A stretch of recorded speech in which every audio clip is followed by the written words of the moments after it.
Hello friends, innovative destruction में आपका स्वागत है।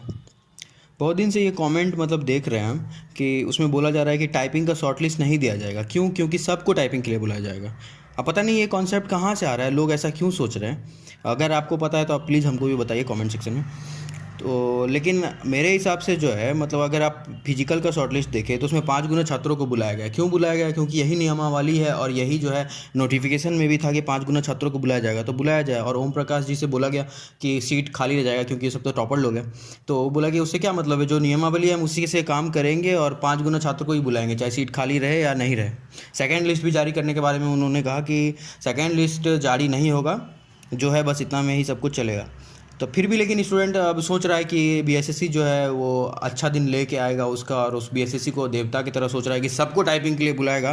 तो ये वो सोचना चाहते तो सोचे, अच्छी बात है। पर लेकिन अभी सवाल ये है कि कितने लोगों को टाइपिंग के लिए बुलाया जाएगा बीएसएससी के द्वारा। तो इसका नोटिफिकेशन और प्रूफ हम दिखाते हैं, क्योंकि लेकिन उससे पहले अगर आपने चैनल को सब्सक्राइब नहीं किया है तो सब्सक्राइब कर दें, और वीडियो को लाइक नहीं किया तो लाइक कर दें, क्योंकि इस तरह का बहुत सारा वीडियो मैंने बीएसएससी पे बनाया है। आप मेरे चैनल पर भी जाके देख सकते हैं। देखिए, ये एसएससी का नोटिफिकेशन है। जिस तरह से बिहार में बीएसएससी है उसी तरह से केंद्र में एसएससी है, जो कि 12th लेवल और ग्रेजुएट लेवल के लिए भी जितना भी क्लर्कियल पोस्ट होता है वो सब निकालती है। तो ये जो नोटिफिकेशन है ये आप देखिए, यहाँ पे लिखा हुआ है। यहाँ पे देखिए, सेकेंडरी 12th लेवल एग्जामिनेशन का SHL 2018 का है, और ये टाइपिंग के लिए कैंडिडेट को बुला रही है। ये सब सारा पोस्ट है, DO LDC वगैरह। ठीक है, तो अगर हम इसमें देख लेते हैं कि कितने लोगों को टाइपिंग के लिए बुलाती है। तो अगर हम नीचे चले तो ये देखिए, इसमें बहुत कुछ लिखा हुआ है लेकिन ये हमारे काम का नहीं है।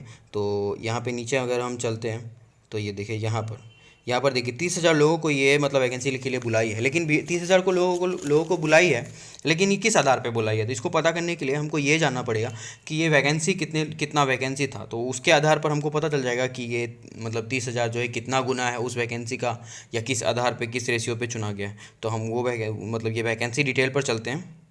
30,000 याद रखिएगा बस। देखिए, यही वो वैकेंसी डिटेल है जिसमें कि अभी मैंने दिखाया कि जिसके लिए 30,000 छात्रों को शॉर्टलिस्ट किया था एसएससी। तो यहाँ पर देखिए लिखा हुआ है CHSR का 10+2 10+2 का 2018 का LDC और जो भी सब है उसका वैकेंसी डिटेल दिया गया है कि किस किस पोस्ट में कितना कितना वैकेंसी था। तो अगर हम नीचे जाते हैं इसमें, तो नीचे चलिएगा तो इसमें आपको सम करके बता दिया गया है। यहाँ पर देखिए, यहाँ पर अगर हम देखते हैं, यहाँ पर देखिए क्या लिखा हुआ है, 5,918। 5,918 जो है टोटल एसएससी का वैकेंसी था, जिसमें कि टाइपिंग होना था। और उसके लिए 30,000 बच्चा स्टूडेंट्स को सेलेक्ट किया गया था। अभी मैंने उसका नोटिफिकेशन दिखाया सबसे पहले। तो 18 6,000 मान लेते, 6,000 टोटल वैकेंसी था और उसके लिए 30,000 लोगों को सेलेक्ट किया गया। 30,000, देखिए 30,000 है किया गया था, और 5,000 सीट था। तो ये सीधा सीधा अगर हम देखें तो 5 गुना कह सकते हैं ना इसको, 5 गुना सीट हो गया। 5 गुना जितना वैकेंसी होता है टाइपिंग के लिए उसमें 5 गुना लोगों को सेलेक्ट किया जाता है। तो बीएसएससी भी इसी तरह का कुछ करेगी। और अगर बीएसएससी थोड़ा और ज़्यादा स्ट्रिक्ट होगी तो वो क्या करेगी, वो 4 गुना लोगों को सेलेक्ट करेगी। लेकिन फिर भी हम अगर 5 गुना स्टूडेंट को ही मान ले कि बीएसएससी भी 5 गुना लोगों को सेलेक्ट करेगी, तो अब हम निकालेंगे कि बीएसएससी कितने लोगों का शॉर्टलिस्ट जारी करेगी। क्योंकि हमें पता है कि हम बीएसएससी में कितना जो है टाइपिंग वाला पोस्ट कितना है आ जाता है। तो बीएसएससी का टाइपिंग वाला पोस्ट कितना है, ये है 3,894। 4,000 छात्र बोल सकते हैं कि 4,000 सीट जो है वो टाइपिंग वाले पोस्ट के लिए है। तो अब जो है वो 5 गुना छात्रों को टाइपिंग के लिए बुलाया जाएगा। तो अब देखते हैं टाइपिंग वाले बुलाए जाए छात्रों की संख्या जो है 20,000 हो जाएगी। अगर 4,000 टाइपिंग वाला पोस्ट है तो 20,000 छात्रों को बुलाया जाएगा, ये कम से कम है। लेकिन एक सिचुएशन और है कि पंचायत सचिव का सीट जो है अभी क्लियर नहीं हुआ है, लेकिन उसको भी बोला जाता है कि टाइपिंग में भी डाल सकते हैं, नहीं भी डाल सकते हैं। तो अगर उसको टाइपिंग वाले में पोस्ट में मिला देते हैं हम लोग, तो पूरा टोटल वाला टाइपिंग वाला सीट हो जाता है वो 7,055। ठीक है, तो अगर 7,055 को हम टाइपिंग वाला सीट मान के चलते हैं तो इसके बाद जो है अब जो बुलाया जाएगा टाइपिंग वाले कुल टोटल स्टूडेंट को बुलाया जाएगा 35,275। तो अब देख लीजिए, इतना ही छात्र है, या तो 20,000 या तो 35,275, यही दोनों के बीच में जो है स्टूडेंट को बुलाया जाएगा टाइपिंग वाले के लिए। तो ऐसा नहीं है कि सबको बुलाया जाएगा, क्योंकि टोटल जो पास किया है वो 50,000 से ज़्यादा है। पंचायत सचिव का सीट को अगर टाइपिंग वाले पोस्ट में मिला देते तो इससे जो है ना टॉपर वालों को बहुत ज़्यादा नुकसान होने वाला है।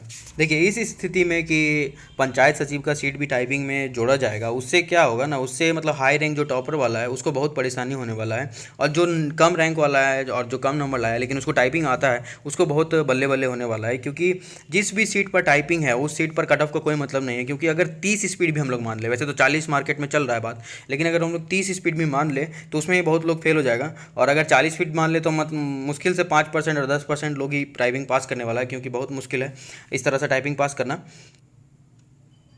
तो आप लोग कमेंट सेक्शन में बताइए कि आप लोग क्या चाहते हैं कि पंचायत सचिव का सीट टाइपिंग में जुड़े या ना जुड़े। अगर अब बहुत सारे छात्र ये क्वेश्चन पूछ रहे हैं कि सर इंग्लिश में भी नो कर दिए, हिंदी में भी नो कर दिए, तो क्या हमको टाइपिंग के लिए बुलाया जाएगा। तो ऐसे छात्र वो है ना जो कि जॉब कर रहे थे और बीएसएससी को बहुत हल्का में लिए थे और उन्होंने सब में नो कर दिया, लेकिन अब सोच रहे हैं कि शायद यस कर दिया होता, क्योंकि अब कट ऑफ हाई चल गया है। तो पंचायत सचिव और राजस्व कर्मचारी इस तरह का सीट तो मिलने से रहा, मे भी कट ऑफ आ जाएगा तो नहीं मिल सकता है। तो उनके लिए बस यही कहना चाहते हैं कि आपको नियम के अनुसार तो आपको नहीं बुलाया जाना चाहिए, लेकिन फिर भी आपको बुलाया जा सकता है, क्योंकि इसका सीधा सा जवाब है वेबसाइट में फॉल्ट है। इसी के कारण 2016 वाले छात्रों को अभी तक बीएसएससी ढो रहा है, उसको अभी तक मतलब टीटी में ही बुलाया, मेंस में ही बुलाया। इसका कारण वही है। इस पर हम डिटेल वीडियो चैनल पे बना चुके हैं, पहले से अपलोडेड है। अगर आपको देखना है तो आप चैनल पे जाके देखिए, चैनल को सब्सक्राइब कीजिए, वीडियो को लाइक कीजिए। और बस आपके लिए यही बोलेंगे कि आपको टाइपिंग के लिए बुलाया जा सकता है, और हो सकता है कि आपको जॉब भी मिल जाए, सब कुछ आपके लिए हो जाए। लेकिन एक संभावना ये भी है कि जिस तरह से 2016 वाले छात्रों को मतलब ऐसा बोला जा रहा है कि उनको काउंसलिंग से बाहर निकाला जाएगा, तो मे भी हो सकता है कि आपको काउंसलिंग में थोड़ा प्रॉब्लम हो जाए, लेकिन उसको आगे चल के देखते हैं। लेकिन आपको टाइपिंग में ज़रूर बुलाएगा, मुझे पूरी संभावना लगती है। और अब तीसरा सबसे ज़्यादा क्वेश्चन ये पूछा जा रहा है ना कि सर इंग्लिश हिंदी दोनों में यस कर दिए हैं, पर सिर्फ इंग्लिश का ही टाइपिंग करते हैं, तो आगे चल के हमको कुछ दिक्कत होगा क्या, या जॉब मिलेगा कि नहीं। तो ऐसा बहुत सारे लोग हैं, क्योंकि सही में इंग्लिश हिंदी दोनों का टाइपिंग एक साथ करना पॉसिबल नहीं है, असंभव तो नहीं है, किया जा सकता है, लेकिन पहले इंग्लिश का ही टाइपिंग सीख ले तो अच्छा है। क्योंकि हम अपना टाइपिंग वाला वीडियोज़ में भी बताए हैं कि पहले आप इंग्लिश सीख लीजिए, थोड़ा सा स्पीड बना लीजिए, उसके बाद हिंदी सीखिए, तो आपको बहुत फायदा मिलेगा। क्योंकि आप दोनों कीजिएगा ना तो हिंदी का टाइपिंग में क्या होता है ना, बहुत ज़्यादा शिफ्ट और बहुत ज़्यादा स्पेशल कैरेक्टर यूज़ करना पड़ता है। अगर आप और इससे क्या होता है ना, फ्रस्ट्रेशन बहुत ज़्यादा हो जाता है। तो आप अगर एक बार इंग्लिश का टाइपिंग सीख लीजिए, आपका उंगली थोड़ा चलने लगेगा, उसके बाद हिंदी सीखे तो आपको बहुत मजा आएगा और आपका स्पीड भी जल्दी बन जाएगा। अगर आप टाइपिंग पे और ज़्यादा टिप्स चाहते हैं तो वो भी चैनल पे है, आप जाके देखिए। टाइपिंग पे बहुत ज़बरदस्त वीडियो बना हुआ है, आप चैनल पे आके देखिए, चैनल को सब्सक्राइब कीजिए और आपका स्पीड ज़रूर बढ़ेगा, हम गारंटी देते हैं। और एक बात और कि हाँ, इन सारे लोगों से बस यही बोलना चाहेंगे कि आपको जॉब मिलने में कोई दिक्कत नहीं होगी, लेकिन आपको वही पोस्ट मिलेगा जो जिसमें इंग्लिश टाइपिंग है। अगर आप इंग्लिश टाइपिंग सिर्फ करते हैं तो आपको इंग्लिश टाइपिंग वाला पोस्ट मिलेगा, आप हिंदी टाइपिंग सिर्फ करते हैं तो आपको हिंदी टाइपिंग वाला पोस्ट मिलेगा। हाँ, लेकिन ये बात क्लियर नहीं है कि कौन सा पोस्ट इंग्लिश वाला है, कौन सा पोस्ट हिंदी वाला है, क्योंकि बीएसएससी तो बीएसएससी है, वो कुछ क्लियर करता नहीं, नोटिफिकेशन भी नहीं देता, कुछ भी नहीं देता। तो ये देख लीजिए। और आप अगर हो सके तो इंग्लिश हिंदी दोनों टाइपिंग कीजिए धीरे धीरे। अगर लेकिन हाँ, एक बात है कि अगर आप इंग्लिश टाइपिंग भी पास कर ले जाएगा ना तो 95% आपको चांसेस बोलते हैं कि आपका जॉब लग जाएगा। क्योंकि बहुत कम ही ऐसे लोग होंगे जो स्पीड बताया जा रहा है 40 स्पीड, उसमें आपको इंग्लिश टाइपिंग भी निकाल के दिखाएगा। बहुत 5% 10% लोग हैं, अगर आप निकाल लीजिएगा तो पक्का चलिए आपको जॉब लग जाएगा।